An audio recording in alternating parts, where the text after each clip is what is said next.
What is up, nerds? Welcome, welcome, welcome. Today we have a 2-for-1 value. We're going to be looking at two movies from around December 2021 of last year that came out within a couple days of each other. And I thought they fit pretty well together because they're both banking on Hollywood's favorite street drug, nostalgia. So I thought it made sense to comparatively review them today. And that's going to be Spider-Man No Way Home and Matrix Resurrections. And I thought it only made sense to compare them since one is a great example of how to do fan service, and the other is, quite frankly, a disappointing failure. Now, one disclaimer up front, there's really no way to comprehensively dive into these movies in any productive way unless we get into spoilers early and often. So fair warning, it's going to be pretty much a straight run through a lot of the plots and just kind of stopping at various points to figure out what works, what doesn't work, and what can be done better, and how they stack up against each other. So without further ado, let's get stuck in.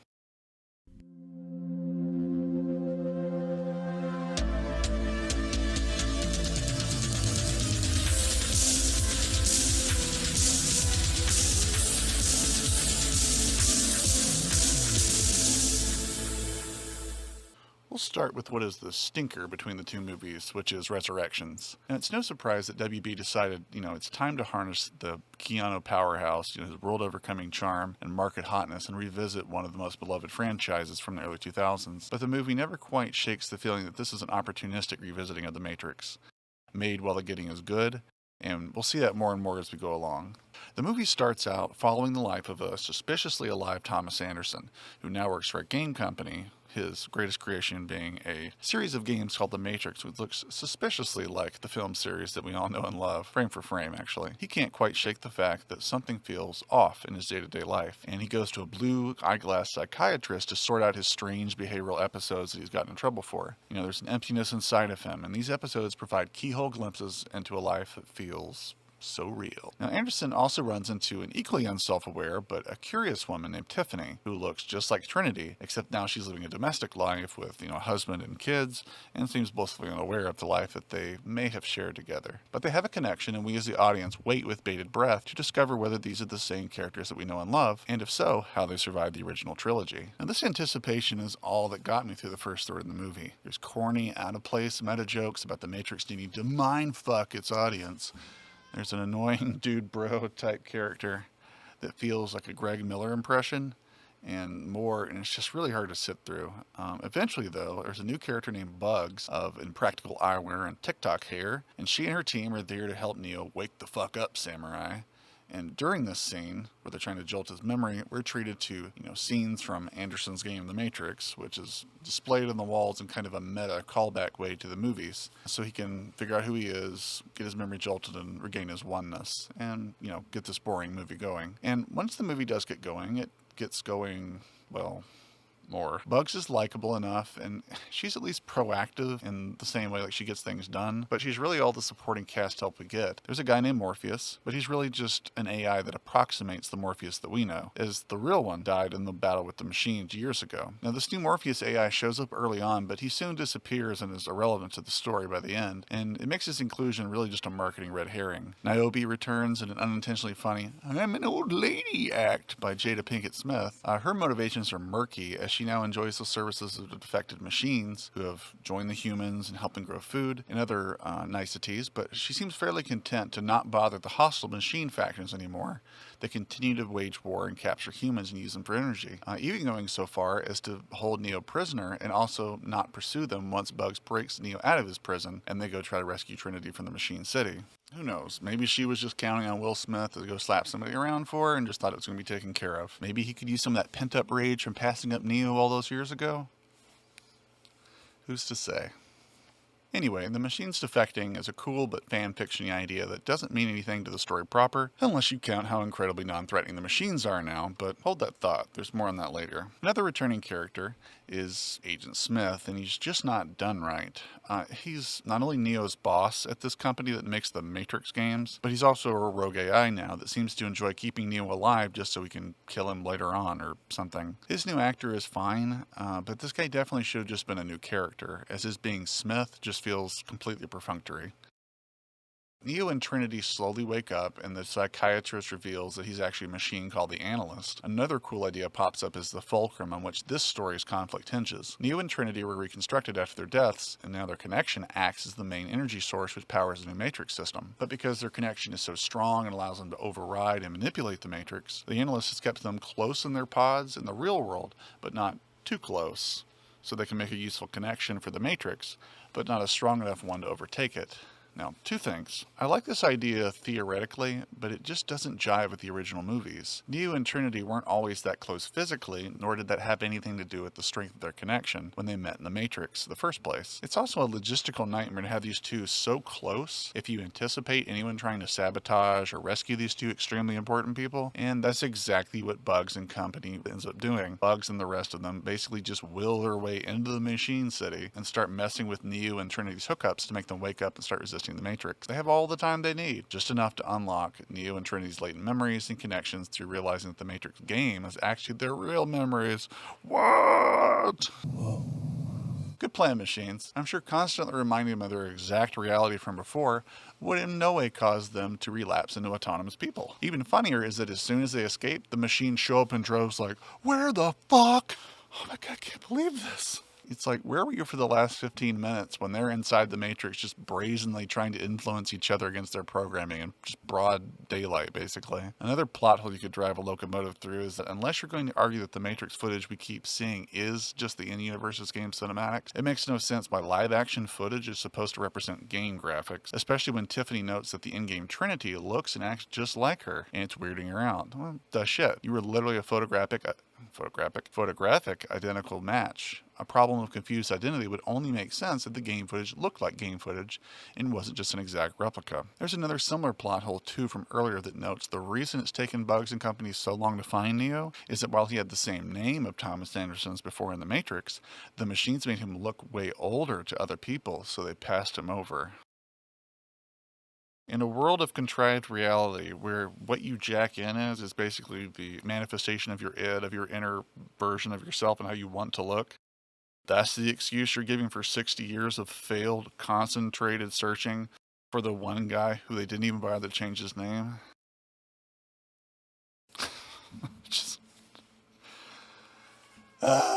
Anyway, so our heroes break Neo and Trinity out of their mental bondage. They're back together and ready to jack in and out of each other's matrix, if you know what I mean. So then we get to the final showdown where the machines are really trying to contain these two, and in what can only be described as a car chase with some pretty awesome car crash effects, but with Neo just sort of force-pushing zombies or mind-controlled humans over and over as they make their way down through the cityscape. It's so mid-2000s zombie obsession, but it speaks to yet another problem. The Matrix story and characters are weak, but not because they're focused too much on making the fight scenes look good. Nobody in this film looks comfortable fighting. Maybe it's their age or the wrong choreographers, but the action has just gotten worse and worse over the years, losing its grounding in actual martial arts and replacing everything with effects and floaty wire stunts. Here, though, it's not cynically overwritten by CGI, but it's so slow and telegraphed it's hard to take seriously. I mean, only Bugs actress, who is a proven martial artist, if you've seen her in Iron Fist, and she seems to be the only one capable of fighting confidently and like she's done it before, and everyone else is just moving in bullet time, but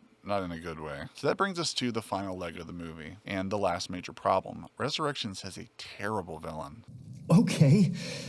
How? At first, the Analyst AI is murderous and manipulative and cold, but soon we find his bark has no bite, and he sounds like an agitated babysitter that just finds annoying, like a baby that spits up too much or something. Not a being of immense power that threatens his rule. The whole movie lacks any real danger, as some machines have started to play nice with the Resistance, and the ones that are supposedly still mining us for energy in the Matrix can't be bothered having security around the two most volatile Matrix members in Neo and Trinity. And then there's Neil Patrick Harris's performance, the true villain of the movie. Now, I bear the guy no ill will, and any faults of Barney and How I Met Your Mother were usually those of the writers, and he definitely gave Count Olaf his all in the Series of Unfortunate Events TV show, despite him not really being scary enough to be the villain in my opinion. And the same holds true here.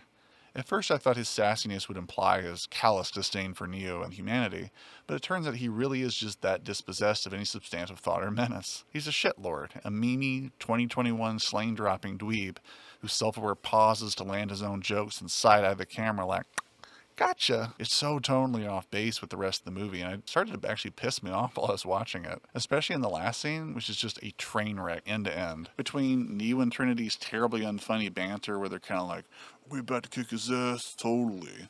And the analyst taking no steps to stop them, and they're clearly about to kick his ass, and then acting like he just wants them to get off his lawn, to Trinity randomly being able to fly because time's up, me too, and then that egregious final shot of CGI Neo and Trinity sort of swoop flying away out and, crashing the frame into black. Oh my God, I just can't. It's like, what is this movie? Why are there no stakes? How is this once vaunted series succumbed so fully to resurrectile dysfunction? There are no answers, and the whole thing just reeks of a skeleton crew doing another day's work to mine the series for its last dime. And in case you're wondering, that particular observation is even a meta joke in one of the early scenes where Not-So-Agent Smith tells Tommy Andy that Warner Brothers has asked for a cash grab sequel to their game. Oink, oink, oink. Nudge, nudge. Now, why tell the audience you didn't want to do this unless you think you're so subversive? You secretly made a counter-corporation film right under our noses.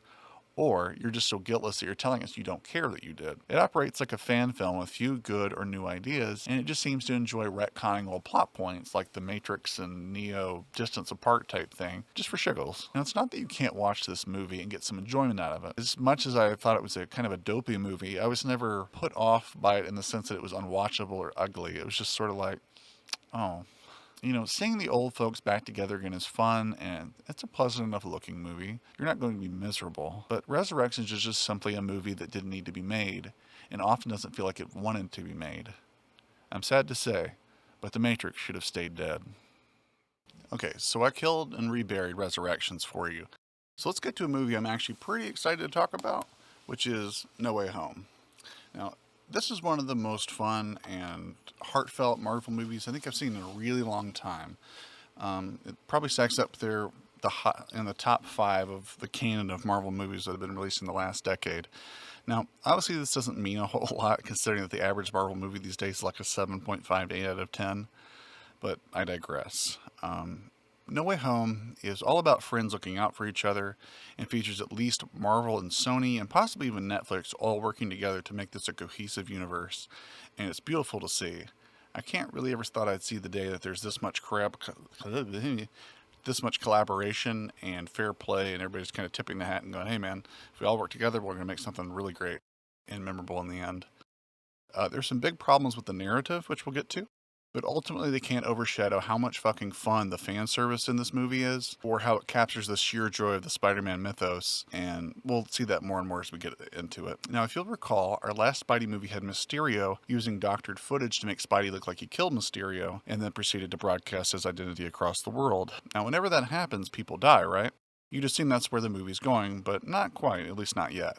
Peter, his girlfriend MJ, and best bud Ned can't get into MIT now because of the vigilante double life he's led and the guilt by association that comes from that. He gets sort of looked at like a weirdo as he walks through high school. I mean, it's hard-hitting stuff here. In fact, the worst thing that happens is that S.H.I.E.L.D. charges him with reckless superheroing or something like that, and this prompts an unexpected treat in none other than Charlie Cox's Matt Murdock showing up to represent him as his lawyer. Now, I fucking love that show, and it's just so great to see him keep that role and not be recast and then show up in this movie. But that's the long and short of the fallout from this extremely bad news, Spider-Man's identity getting out into the world. There's no villains that come after him or try and strike at his weak points, at least not yet. Peter then visits Doctor Strange, hot off using the Time Stone to defeat Thanos, which promptly buggered the timeline up, as evidenced by WandaVision and Loki. Now Peter's like, hey bro, can you go back in time and unboink my life? It's hurting my friends. Which is sweet, but God's sakes, we just messed up the timeline like super bad doing this, and now we're gonna jump right back in. So Doctor Strange is like, nah. But then he kind of says yes when Peter insists. He's like, I want to undo time, but I'll make everyone forget that Peter Parker is Spider-Man, which is bonkers to me. And then to top off the ridiculosity of this scene, Strange starts doing this spell, this incantation, and Peter keeps interrupting the incantation with his indecisive modifications. And so he eventually gets into a state he wants so that only the people whom he loves can remember, like Aunt May, Ned, MJ, and Happy. And this messes up the spell and causes Strange to cancel it and contain what he's already cast in a magic box. Unfortunately, the spell has half worked and already kind of pulled people into their own plane, which know that Peter is Spider-Man. Now, why the spell physically retrieves people to wipe their memory isn't really explained. It's not necessary. It's very clearly just sort of like a convenient visual that also just happens to get people into the right place for this particular movie to happen. So there you go. Now, Peter runs first into Alfred Molina's Doc Ock, who's great fun, and then Willem Dafoe in an awesome turn. These guys act like they never stop playing the characters, stepping right out of the early 2000s without missing a beat. We even run into the Lizard, Electro, and Sandman, all played by the original actors. Now, we learn that all these villains have actually been pulled back from the brink of their own imminent deaths in their respective movies, and so they agree to play nice with our heroes, as being sent back to their timelines means that they will die. This juncture is where we encounter our second, or I guess even third, plot contrivance. Instead of sending all these bad guys back, Peter then decides, with the sentimental advice of his Aunt May, that we first need to try and cure all these mentally ill people. Now, the problem with this bleeding heart idea is that these aren't just lions with thorns on their paws. These are all murderers, and to suggest otherwise is idealistic to the point of intentional naivete. How does Aunt May even know they can be cured, and much less at a moment's notice? Regardless, Peter and friends decide to do just that. And by friends, I don't just mean MJ and Ned. I'm talking no-holds-barred, legit versions of Tobey Maguire and Andrew Garfield Spideys. Ta-da! Turns out, not only the villains came into Tom Holland's world, but all the other Peter Parkers who, of course, also technically know that Peter is Spider-Man. Brilliant! The time has come for rejoicing. They're really in this movie, and they're great. And it's wonderful to see Sony and Marvel working together to make this happen, and the interplay between all the Spideys is very funny and nostalgic and creative as they start to learn from each other, since they're all technically Spider-Man at kind of different stages of life. This move is also genius because it legitimizes any and all movies as being a part of the multiverse, not disconnected false starts. The only aspect of this reveal that doesn't quite ring home is how incredibly nonchalant Garfield and Maguire Spideys are, that they've just been stolen from their dimension and are now in a totally alien place. Regardless, Maguire's Wison Spidey is cool to see here, and he has some great acting moments without even saying a word. And Garfield steals the show multiple times with his comedic timing and a heartwarming callback that we'll get to soon. Okay, so we have our villains and our heroes assembled, and the Spideys are using their scientific knowledge to manufacture cures for the villains. Again, this is really MacGuffin-y and preposterously easy. I mean, I feel they basically knocked this out in a couple hours. And it begs the question why it has never been tried before. Not to mention that it also will definitely affect the other movies' timelines in ways that we've been told not to do, but this decision does not come without consequences. The Green Goblin is struggling with his split personality, and unfortunately the bad side wins out, and he convinces the other villains to break the tenuous peace they brokered with the Spideys. The villains escape, and Aunt May is fatally injured.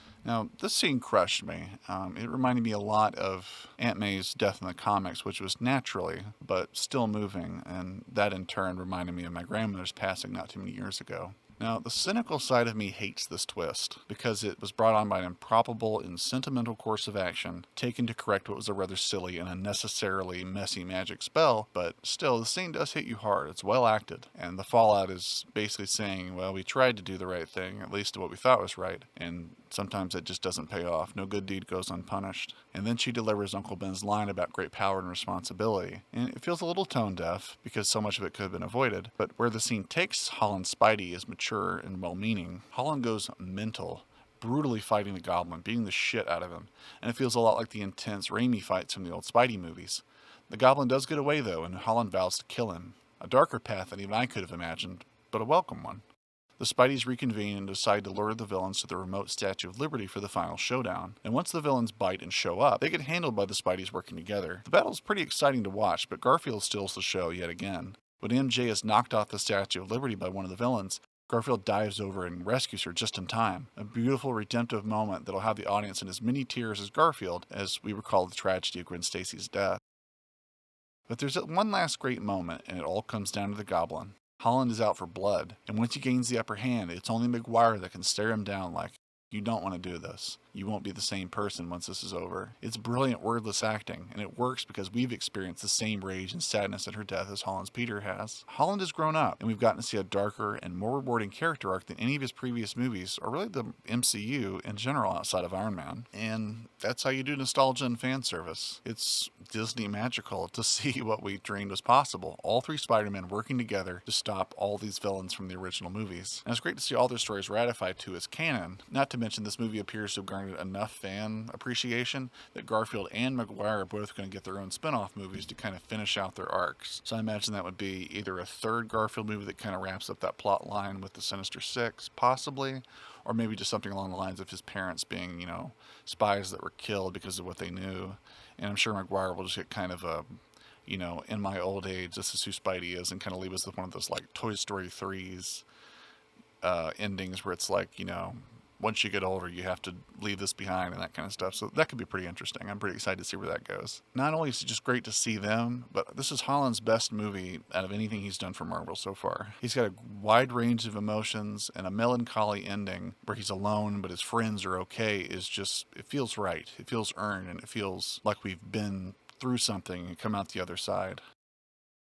Alright fam, well that's my review of the two late 2021 movies that bank on nostalgia. Resurrections doesn't quite work. Now, No Way Home is a little contrived in how it gets characters where it wants them to go, but like my old film teacher used to say, if people care about your story and your characters, they'll excuse nearly anything else. And this is a good example of a movie that does just that. No Way Home is exciting, it's heartfelt, and it's absolutely worth your time if you're obsessed with the comics or the MCU or Spidey in general. It's like Infinity War, one of the few Marvel movies that takes advantage of actual stakes being presented, of loss, and of having to push through that loss and actually show up to be the hero. I feel like there's not enough danger of losing anything important in almost any of the Marvel movies. I mean, even Civil War couldn't be bothered to have one character die, and they basically kissed and made up by the end. And so movies like these are very welcome, and I hope they keep making more that take some risks and that take us new and exciting places, both in terms of what we get to see and hear, but also what we get to feel. That's all I have for you today. Have a good one. I'll see you next time.